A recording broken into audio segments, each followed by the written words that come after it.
हिंदू मुस्लिम ऐक्याचं प्रतीक असलेल्या दावल मलिक बाबांच्या नावाखाली वनजमिनीवर झालेल्या अतिक्रमणाचा पर्दाफाश करत आज वन विभागाने बुलडोझर चालवला.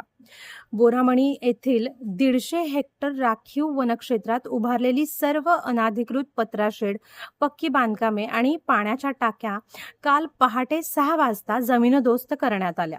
दावल मलिक बाबा हे हिंदू आणि मुस्लिम दोन्ही धर्मातील लोकांसाठी आस्थेचं केंद्र आहे. इथं दोन्ही समाजाचे लोक एकत्रितपणे यात्रा उत्सव करतात. लोककथा आणि मौखिक परंपरेनुसार त्यांना नाथ संप्रदायाशी म्हणजेच नवनाथ परंपरेशी जोडलं जातं. काही भाविक त्यांना मच्छिंद्रनाथ किंवा कानिफनाथांचा अवतार मानतात, तर काही त्यांना सुफी संत म्हणून ओळखतात. बाबांचं मुख्य तीर्थक्षेत्र हे नाशिक जिल्ह्यातील बागलाण तालुक्यातील श्री क्षेत्र अंतापूर इथं आहे. खानदेश, नाशिक, अहिल्यानगर, बीड आणि सोलापूरच्या बोरामणी, मोहोळ या भागात बाबांची अनेक स्थाने आहेत. या ठिकाणी दोम दोम म्हणत भजन कीर्तन केलं जातं. अनेक हिंदू कुटुंबामध्ये पिढ्यानपिढ्या दावल मलिक बाबांची सेवा करण्याची जुनी परंपराच आहे. झोळी आणि फावडी सेवा ही यातली प्रमुख परंपरा आहे. बाबांना अतिशय दयाळू मानलं जातं. भाविकांच्या श्रद्धेनुसार बाबांच्या आशीर्वादाने अनेक भक्तांची नवस्फूर्ती होते.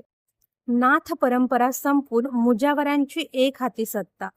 मात्र गेल्या काही वर्षात कट्टरपंथी यांनी नाथ संप्रदायाशी संबंधित परंपरा बंद पाडून मुजावरांनी एकतर्फी डाव खेळत जमिनी बळकावण्याच्या उद्देशाने अतिक्रमण वाढवले. नाथ संप्रदायातील पुजाऱ्यांचे हक्क संपुष्टात आणून मुजावरांची एक हाती सत्ता प्रस्थापित करण्यात आली. वनजमिनीवर अनधिकृत बांधकामे करून ती भाड्याने देत लाखो रुपयांचे उत्पन्न बळकावले जात होते. बोरामणी येथील गट नंबर 769 चे 150.90 हेक्टर क्षेत्र भारतीय वन अधिनियम 1878 नुसार दिनांक 27/6/1884 पासून राखीव वनक्षेत्र म्हणून घोषित करण्यात आलं. 1884च्या गाव नमुना 1 मध्ये फक्त दावल मालिक पीर आणि विहीर इथं जाऊन पूजा करण्याचा हक्क नोंद आहे. बांधकामाचा किंवा मालकीचा कोणताही हक्क नाही. तरीही पीरच्या नावाखाली आधी टपरी, मग पत्राशेड, मग पक्की बांधकामं उभं करून संपूर्ण वनक्षेत्रावर ताबा सांगण्याचा प्रयत्न झाला. जून 2025 मध्ये वन विभागाला अनधिकृत बांधकामे आढळली. अतिक्रमण धारकांना 25/7/2025 पासून 4 वेळा नोटिसा दिल्या. कुणीही अतिक्रमण न हटल्याने दिनांक 26 फेब्रुवारी 2026 रोजी निष्कासनाचे अंतिम आदेश निघाले.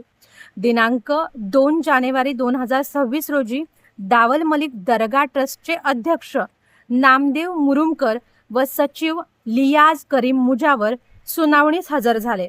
मात्र वनजमिनीवरील बांधकामाचा कोणताही कायदेशीर पुरावा ते सादर करू शकले नाहीत. दिनांक 6 मे 2026 रोजी पहाटे 6 पासून वनसंरक्षक आशिष ठाकरे यांच्या मार्गदर्शनाखाली उपवनसंरक्षक कुलराज सिंह, पोलीस अधीक्षक अतुल कुलकर्णी यांच्या नेतृत्वात 200हून अधिक अधिकारी व कर्मचाऱ्यांच्या फौज फाट्यासह कारवाई झाली. JCB लावून सर्व अनधिकृत बांधकामे काही तासात जमीनदोस्त करण्यात आली. भाड्याने दिलेली दुकाने, टपऱ्या व खोल्याही हटवल्या. या कारवाईमुळे झोळी फावडी सेवा करणाऱ्या हिंदू कुटुंबात व नाथपंथीय भाविकात समाधान आहे. राखीव वनक्षेत्रात कोणत्याही धर्माच्या नावाखाली अतिक्रमण खपवून घेतलं जाणार नाही. धार्मिक सलोख्याचं प्रतीक असलेल्या दावल मलिक बाबांच्या स्थानाचे पावित्र्य राखले जाईल. मुजावरांच्या एक